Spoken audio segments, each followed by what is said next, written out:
हम लोग chapter cover कर रहे हैं इक्विलिब्रियम, और इक्विलिब्रियम का बेसिक्स हम लोगों ने क्लियर कर लिया है। Physical equilibrium, chemical equilibrium, equilibrium के कैरेक्टरिस्टिक्स और कौन कौन से कंडीशंस जिनके अंदर इक्विलिब्रियम टेक्स प्लेस होता है।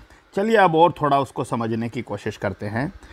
कुछ बेसिक चीज़ें समझिए पहले कि अगर हम केमिस्ट्री में कहीं भी इस तरह का सिंबल इस्तेमाल करेंगे, कोई भी चीज़ स्क्वायर ब्रैकेट में लिखेंगे, तो समझ लीजिए कि ये उसकी कंसंट्रेशन को रिप्रेजेंट कर रहा है। आपके लिए बड़ा एसेंशियल है आगे के टॉपिक्स के लिए इस पॉइंट को समझना। कंसंट्रेशन, और कंसंट्रेशन भी आपका मोलैरिटी। मोलैरिटी मतलब मोल per litre, number of moles of solute पर लीटर सॉल्यूशन N/V, राइट। सो अगर मैंने कहीं ये लिखा स्क्वायर ब्रैकेट के A, इसका मतलब concentration of A mole per litre, right. B लिखा तो concentration of B mole per litre, आप सबको पता होना चाहिए। चलिए अब आगे शुरू करते हैं। सबसे पहले एक बहुत बेसिक लॉ दिया गया केमिकल रिएक्शन की रेट को समझने के लिए, और जिसे कहा गया लॉ ऑफ मास एक्शन। क्या कहता है law of mass action, right. चलिए हम शुरू करते हैं। एक केमिकल रिएक्शन लिखते हैं, जर्नल केमिकल रिएक्शन, ठीक है, जहां पर इस तरह का रिप्रेजेंटेशन मैंने आपके लिए लिख दिया। Capital A, capital B, capital C और कैपिटल D। कैपिटल A और कैपिटल B रिएक्टेंट हैं, कैपिटल C और कैपिटल T प्रोडक्ट है, और small a, small b, small c और स्मॉल d ये स्टियोकोमेट्रिक कोफिशिएंट हैं जो रिएक्शन को बैलेंस करने के लिए इस्तेमाल किए जाते हैं। जैसे अगर मान लीजिए कोई रिएक्शन आप यूँ लिखो, right, N2 + 3H2 and 2NH3।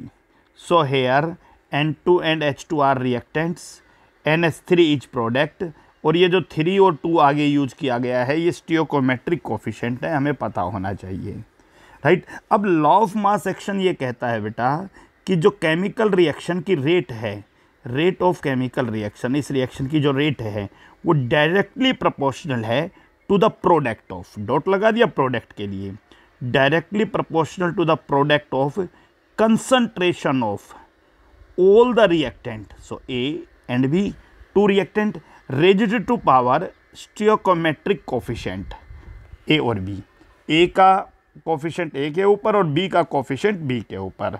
So again how will we define law of mass action? So law of mass action is very simply define as rate of chemical reaction.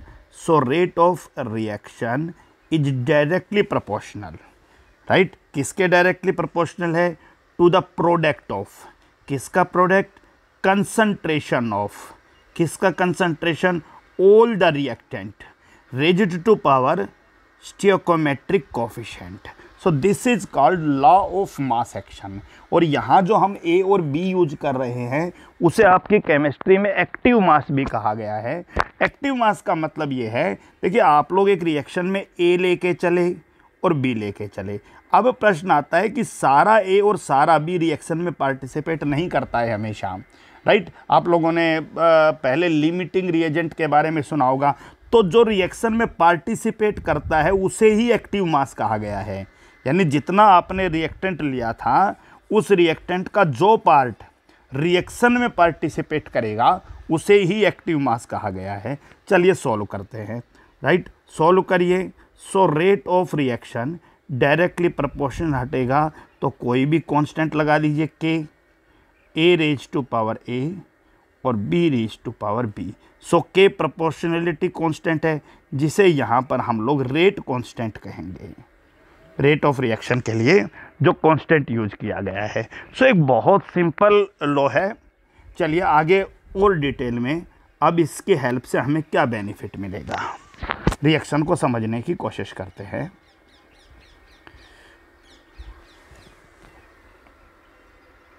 ये एक जर्नल रिएक्शन है AA + BB reversible CC plus D, right. Reversible है तो सीधा सा मतलब इसके दो पार्ट हैं, रिएक्शन फॉरवर्ड भी हो सकती है और बैकवर्ड भी।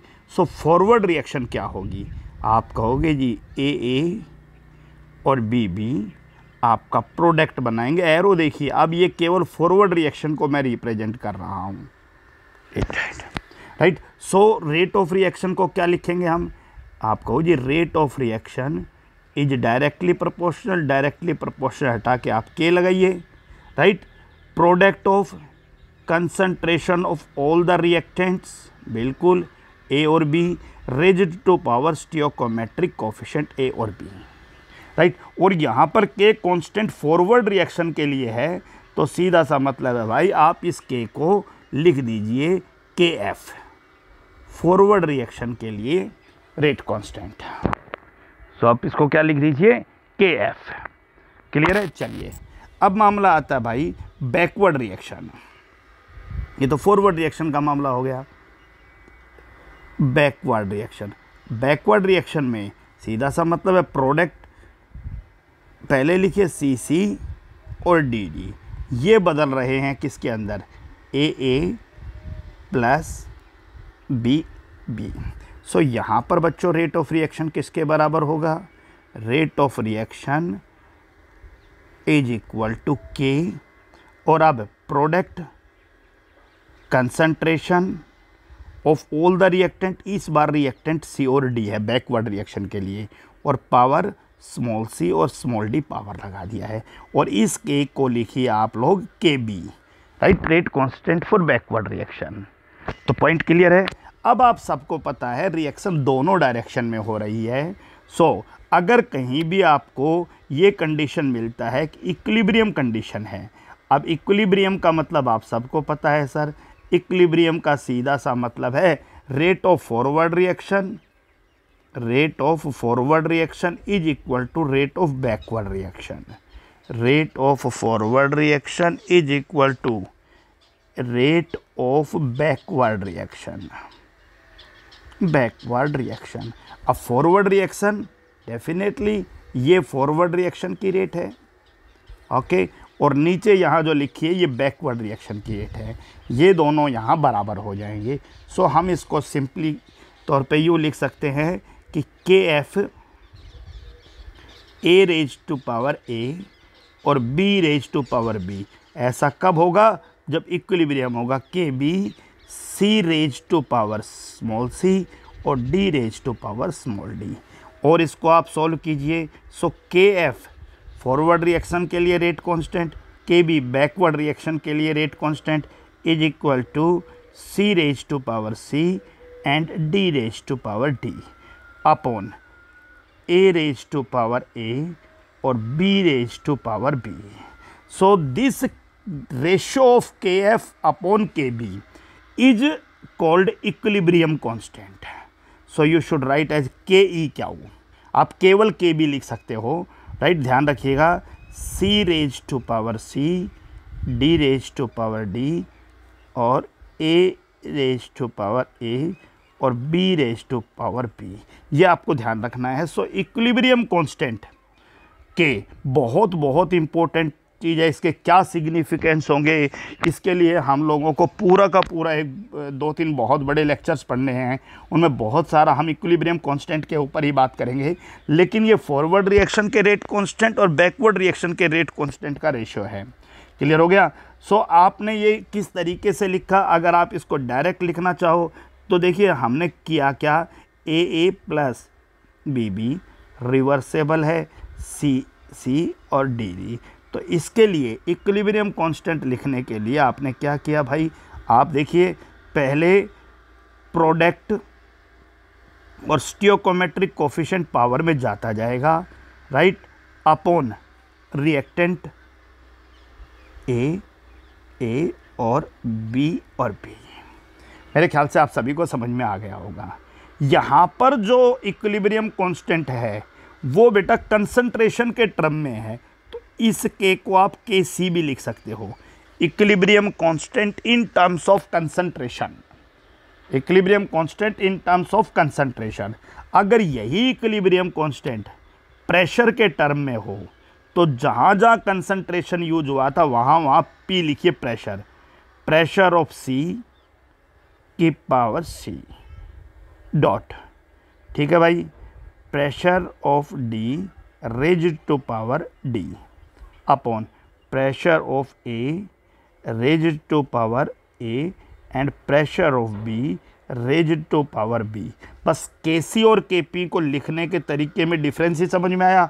वो कंसंट्रेशन के टर्म में है, ये प्रेशर के टर्म में है। चलिए कुछ रिएक्शंस के लिए Kp और Kc को ट्राई करते हैं। 2x plus 3y 4z, so you should write as Kc is equal to z raised to power 4, x raised to power 2 and y raised to power 3। और अगर आपको Kp लिखना हो तो प्रेशर ऑफ z, राइट, ध्यान दीजिएगा, pressure of z power 4 upon pressure of x power 2 dot pressure of y power 3। Hopefully the point is clear. चलिए N2 plus 3H2 reversible 2NH3। So how will you write Kc for this reaction? That NH3 raised to power 2 upon N2 and H2 raised to power 3, right? If you write Kp for this reaction, so pressure of NH3 raised to power 2 upon pressure of N2 into pressure of H2 raised to power 3। तो बहुत simply बात है, right. अभी कुछ छोटे छोटे question यहीं से शुरू करते हैं हम लोग, कुछ न्यूमेरिकल से कहानी शुरू करते हैं। तो एक न्यूमेरिकल लिखता हूँ आपके लिए और फिर हम आगे चलेंगे। न्यूमेरिकल, राइट, कि इक्विलिब्रियम कंसंट्रेशन दे रखी है N2O2 और NO के लिए। एक रिएक्शन है N2 plus O2 will bring NO। Equilibrium concentration का मतलब जब उन्होंने इक्विलिब्रियम को अटेन कर लिया था उस समय N2 की कंसंट्रेशन दे रखी है 3.0 into 10 raise to power -3, capital M लिखा है। आप ध्यान दीजिए बेटा, फिर से मैं रिप्रेजेंट कर रहा हूँ। ये स्क्वायर ब्रैकेट जहाँ भी लिखा जाता है ये किसकी जगह लिखा है? मोलैरिटी की जगह। और मोलैरिटी को आप कैपिटल M से रिप्रेजेंट कर रहे हो, उसकी यूनिट भी कैपिटल M लिख सकते हो। और कैपिटल M का मतलब मोल पर लीटर ही है, तो या तो मोल पर लीटर लिखा जाएगा या कैपिटल M लिखा जाएगा, ध्यान रखिएगा, राइट। चलिए O2 का concentration 4.2 into 10 raise to power -3 molarity and the concentration of NO is also given in this question 2.8 into 10 raised to power -3 molarity. So पूछा क्या है कि कैलकुलेट Kc। आप इस क्वेश्चन के लिए Kc निकालिए। सो आप सबको पता है भाई, Kc लिखने का पहला एक मेथड आपको पता चल गया। सबसे पहले जो ऊपर वाला रिएक्शन है वो बैलेंस्ड होना ज़रूरी है, तो मैंने उस रिएक्शन को बैलेंस किया। सबसे पहली शर्त यही थी, राइट। अब देखिए भाई, Kc is equal to NO raise to power 2 upon N2 and O2।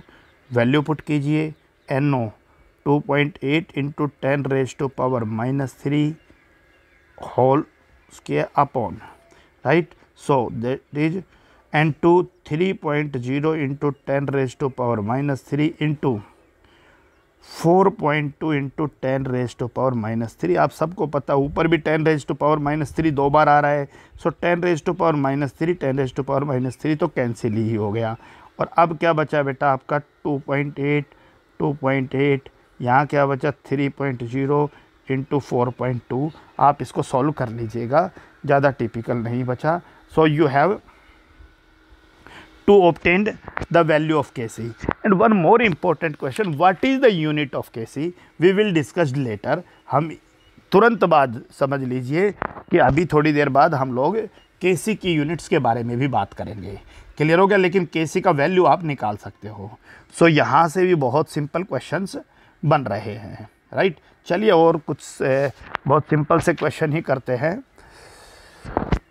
कि एक रिएक्शन है जहाँ पर 2SO2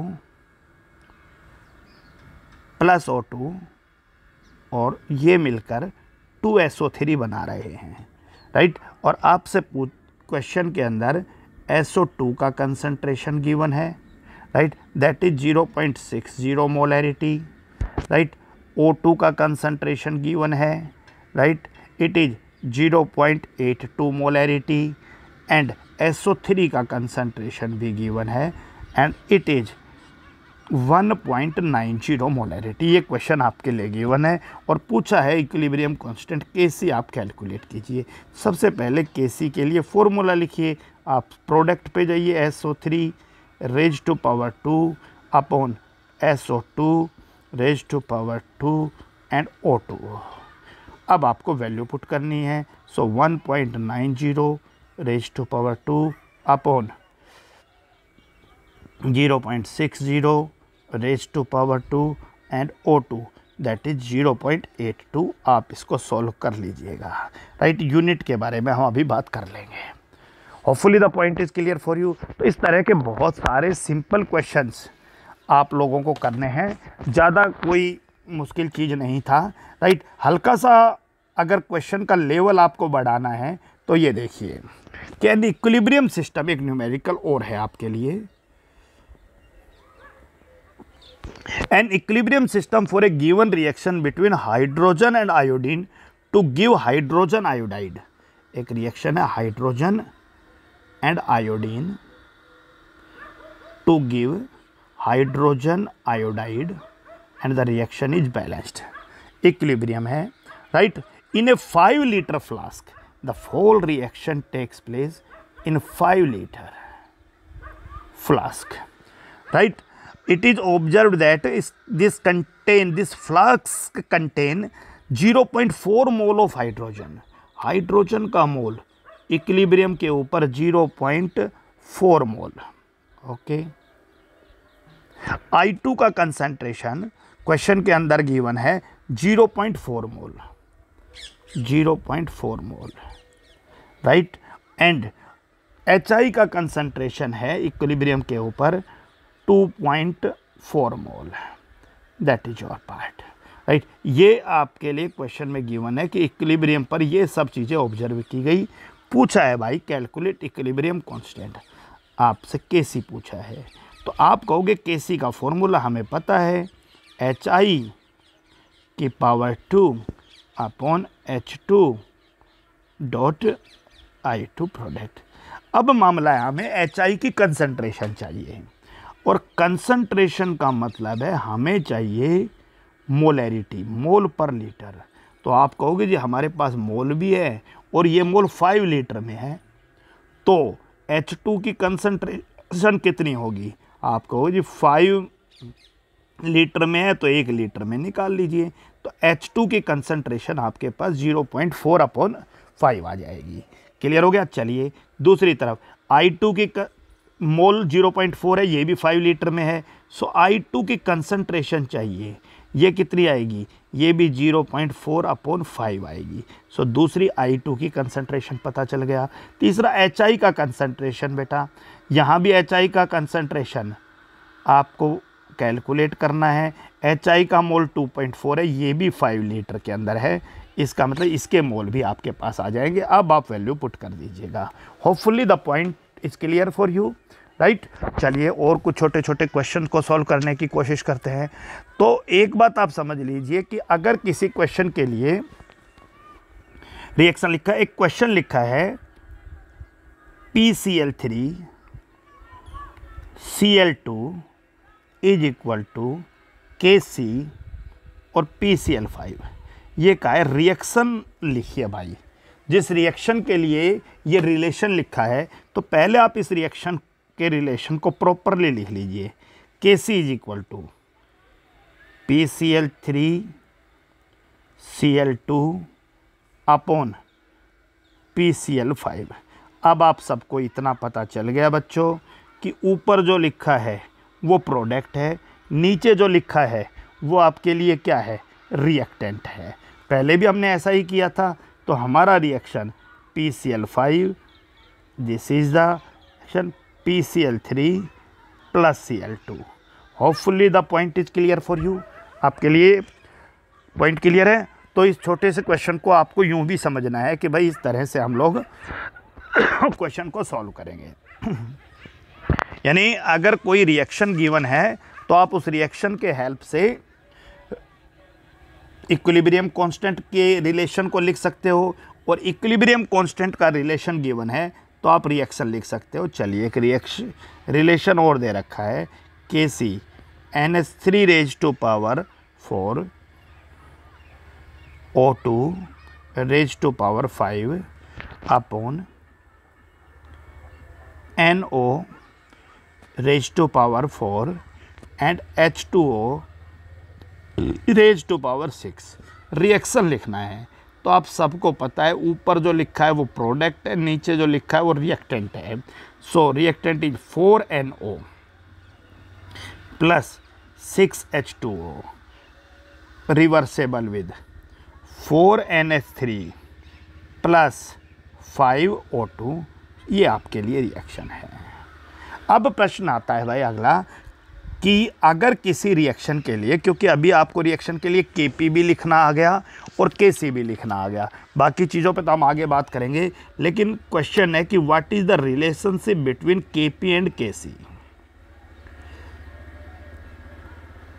relationship between Kp and Kc, कि किसी भी एक रिएक्शन के लिए Kp और Kc में क्या रिलेशन है। इससे पहले आप एक छोटी सी चीज़ समझिए कि किसी भी गैस के लिए आप लोगों ने पिछले चैप्टर्स में पढ़ा है ideal gas equation PV is equal to nRT, जहाँ P प्रेशर है, V वॉल्यूम है, N नंबर ऑफ मोल है, R गैस कांस्टेंट है, और इसकी जो वैल्यू है वो आपको क्वेश्चन में प्रोवाइड करा दी जाएगी। आपको मैं बताता रहूँगा कि किस किस टर्म में क्या, और T टेम्परेचर है, राइट। अब प्रश्न आता है भाई कि हम इस रिएक्शन को यूं भी लिख सकते हैं P is equal to N upon V RT, right. और N upon V number of mole per litre, यही तो आपके लिए मोलैरिटी था जिसको आप स्क्वायर ब्रैकेट में रख सकते हो। ये आपको पता होना चाहिए, यानी concentration number of moles per litre. तो यहाँ आप P इज इक्वल टू, यानी अगर आपकी कंसंट्रेशन एक ही है PA, तो आप लिखोगे कंसंट्रेशन ऑफ ART। अगर कहीं भी आपको बच्चों लिखना पड़े PB is equal to concentration of BRT। तो इस छोटे से इक्वेशन को आप लोग यूज कर लीजिएगा, आगे आपकी बड़ी मदद होगी। अब हम टॉपिक शुरू करते हैं, relationship between Kp and Kc। चलिए एक कोई भी जनरल रिएक्शन लिख लेते हैं, AA प्लस BB, राइट, और आपका रिवर्सेबल है CC प्लस D और D। आप Kp लिखने का तरीका देखिए, Kp is equal to pressure of C raised to power C dot pressure of D raised to power D upon pressure of A raised to power A और pressure of B raised to power B।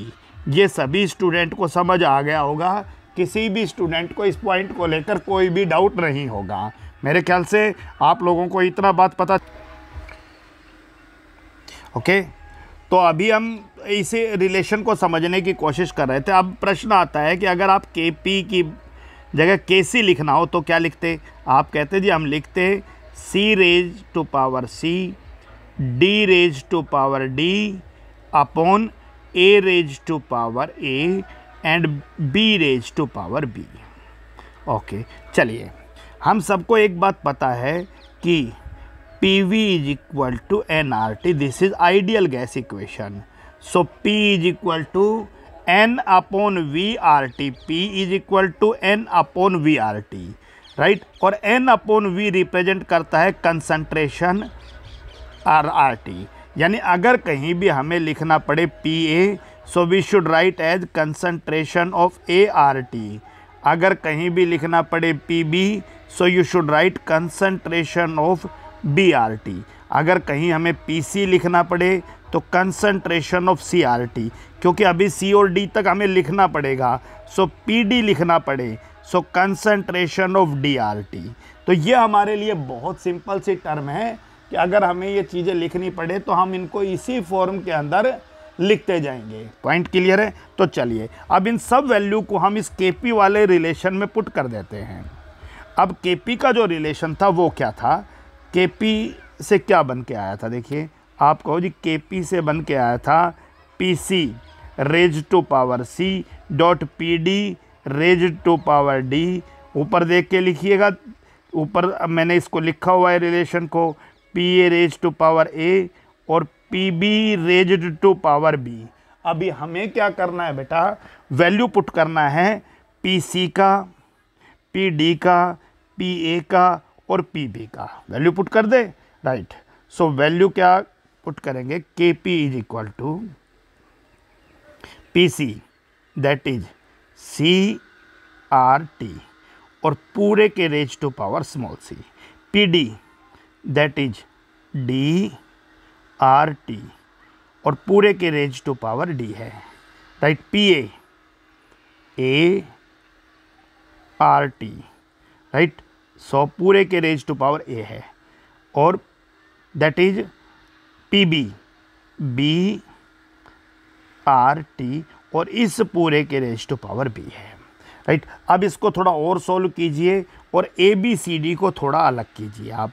KP is equal to C raise to power C dot D raise to power D upon A raise to power A और B raise to power B।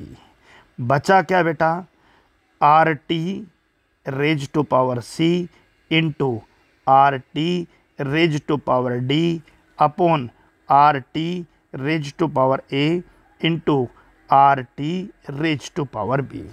अब आप ध्यान से देखिए कि ये सारा जो रिलेशन है, ये रिलेशन तो KC वाला रिलेशन है। आपने पहले भी इस रिलेशन को यहाँ लिखा है, यही रिलेशन तो KC है, यानी आप इस पूरे वैल्यू की जगह KC पुट कर सकते हो। So your equation is now KP is equal to KC, right. और RT जो है उसकी पावर, आप सबको पता मल्टीप्लिकेशन में पावर जुड़ती हैं और डिवीजन में घटती हैं, तो C प्लस D जुड़ जाएगा, घटेगा क्या, A प्लस B जुड़कर उसमें से घट जाएगा, यानी नीचे A प्लस B हुआ RT का पावर और ऊपर RT का पावर C प्लस D हुआ, और जब A प्लस B ऊपर आया तो वो बेटा C प्लस D की वैल्यू में से घट गया, राइट। और ये जो C प्लस D है ये आपके प्रोडक्ट के नंबर ऑफ मोल हैं। आप ध्यान दीजिए रिएक्शन क्या था, AA BB रिवर्सेबल है, CC और DD, ये आपके लिए एक पूरा रिएक्शन है और रिवर्सेबल रिएक्शन है। अब देखिए ये C है और ये D है, यानी C के और D के प्रोडक्ट के कोफिशिएंट में से घटाया गया है किसका, A और B। किसके कोफिशिएंट घटाए गए हैं, रिएक्टेंट के कोफिशिएंट घटाए गए हैं। लेकिन एक बहुत इंपॉर्टेंट शर्त है कि ये नॉर्मल कोफिशिएंट नहीं घटाए गए, केवल गैसियस कोफिशिएंट ही, क्योंकि हमने गैस इक्वेशन को फॉलो किया है। तो जो गैसियस फेज में होंगे प्रोडक्ट उन सब के कोफिशिएंट जोड़िए, जो गैस फेज में होंगे रिएक्टेंट उनके कोफिशिएंट जोड़िए। तो अब जो रिलेशन आपका बन गया वो रिलेशन बच्चों ये बन गया, KP is equal to KC RT, और क्योंकि ऊपर लिखा था C प्लस D और माइनस A प्लस B, उसको अब मैं लिख रहा हूँ उनके नंबर ऑफ मोल में डिफरेंस। किसके नंबर ऑफ मोल में डिफरेंस बच्चों, ध्यान से देखना, डेल्टा NG। डेल्टा NG का मतलब number of mole of product, सभी नहीं, गैस के, minus number of moles of reactant, सभी नहीं, gaseous reactant. So this is the relationship between Kp and Kc. Kp is equal to Kc RT raised to power delta Ng. ये delta Ng को थोड़ा समझा देता हूँ. A2 gas plus B2 gas और reversible है 2AB गैस. सो delta Ng निकालने के लिए प्रोडक्ट के नंबर ऑफ मोल्स में से रिएक्टेंट के नंबर ऑफ मोल, बस ये भी गैसियस और ये भी गैसियस, तो प्रोडक्ट दो नंबर ऑफ मोल हैं और दोनों गैसियस हैं. तो यहाँ पर क्या रखोगे आप, NP की जगह 2 माइनस NR रिएक्टेंट के नंबर ऑफ मोल्स पे बात करो. तो ये देखिए बेटा, रिएक्टेंट का 1 मोल और रिएक्टेंट का गैसियस मोल 1 और 1 2, तो 2 में से 2 सब्ट्रैक्ट कीजिए तो यहाँ डेल्टा Ng का वैल्यू कितना आ जाएगा, 0. चलिए और थोड़ा समझते हैं. डेल्टा Ng को समझने के लिए एक रिएक्शन है A2 gas plus B2 liquid plus C2 gas. मान लीजिए ये एक रिएक्शन है और आपका रिएक्शन हो गया 2ABC, ये प्रोडक्ट बन गया और ये भी गैस बन गया.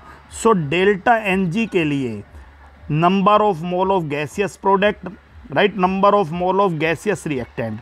सो NP इज 2, क्योंकि प्रोडक्ट के तो 2 ही हैं, माइनस NR. अब NR में इसको कंसीडर नहीं करना है क्योंकि ये गैसियस फॉर्म में नहीं है. So again 2 - 2 that is equal to 0.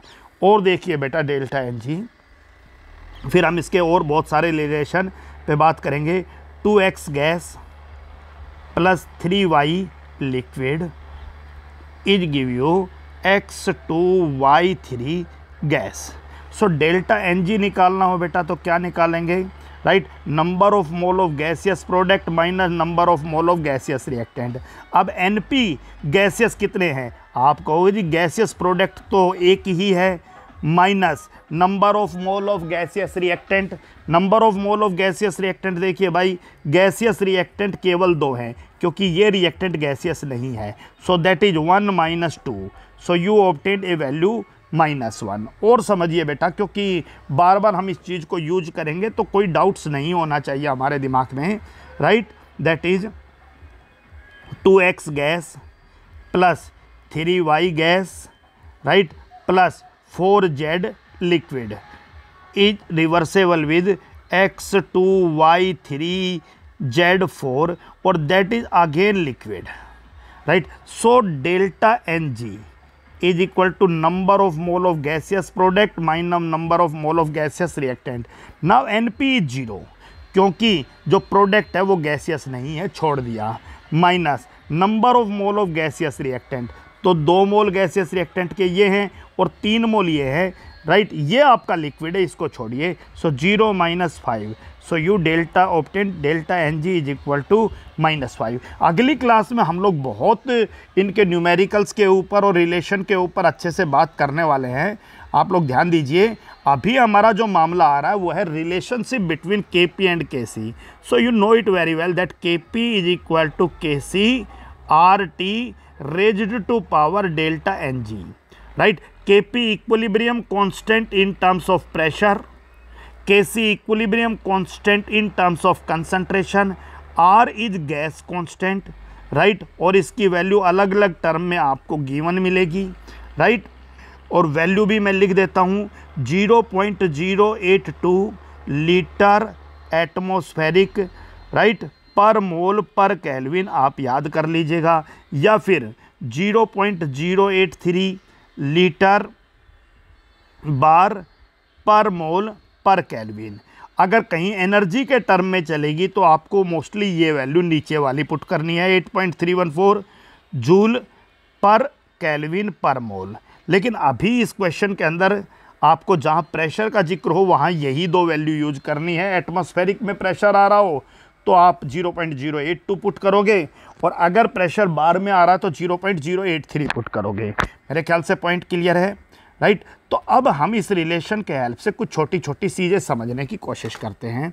प्रश्न आ रहा था हमारा कि what is the relationship between Kp and Kc.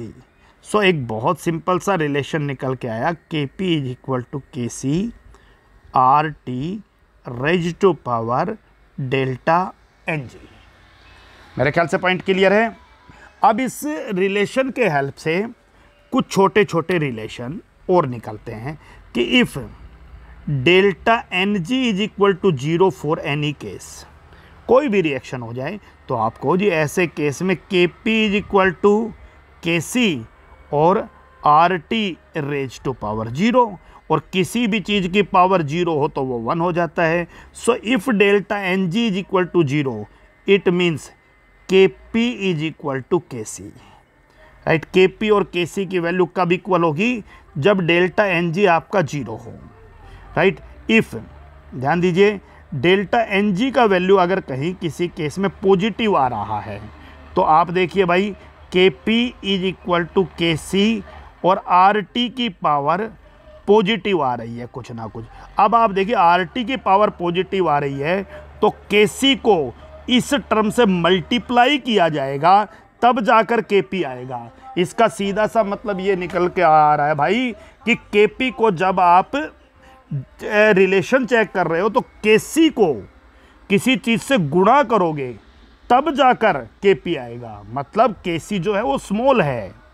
आप देखिए के पी ये है 10 और के सी 5 है और इसको 2 से गुणा किया तब जाकर के पी आया। तो सीधा सा मतलब है भाई ऐसा रिलेशन के अंदर जब डेल्टा एन जी पॉजिटिव है तो फिर मामला क्लियर है, के पी ज़्यादा है किससे? के सी से। आपको पता होना चाहिए। तीसरी चीज़, अगर कहीं भी किसी क्वेश्चन के अंदर डेल्टा एन जी की वैल्यू नेगेटिव आ रही है तो फिर सीधा सा मतलब है भाई के P is equal to K C और आर टी की पावर नेगेटिव आएगी। अब आर टी की पावर नेगेटिव आएगी तो आप यूँ लिख सकते हो भाई के P is equal to K C और ये नीचे जाते ही आर टी की वैल्यू पॉजिटिव। अब के सी को किसी चीज़ से डिवाइड करोगे तब जाकर के पी आएगा। सीधा सा मतलब है भाई कि के सी ज़्यादा है किससे? के पी से। तो तीनों आप ध्यान रखना भाई कि के पी यहाँ पर मैं लिख देता हूँ, अगर डेल्टा एन जी नेगेटिव है तो के पी कम है किससे बेटा? के सी से। तो तीन बहुत सिंपल रिलेशन निकल के आए। मेन इक्वेशन आपका क्या था बेटा? मेन इक्वेशन हमारा था के P is equal to K C R T delta N G, that is our main relationship, right. अब हमने कहा इफ़ डेल्टा एन जी 0, अगर डेल्टा एन जी 0 है तो you should write K P is equal to K C. If delta N G is equal to positive so K P is greater than K C, right. If delta N G is equal to negative, right, then K P is less than K C. और what is delta N G? Number of moles of gaseous product minus number of moles of gaseous reactant, right. यहाँ ये सबसे सावधानी से है बात करना है। कल हम इस टॉपिक के न्यूमेरिकल्स पे बात करेंगे और भी बहुत छोटी छोटी चीज़ों पे बात करेंगे। That's all for today.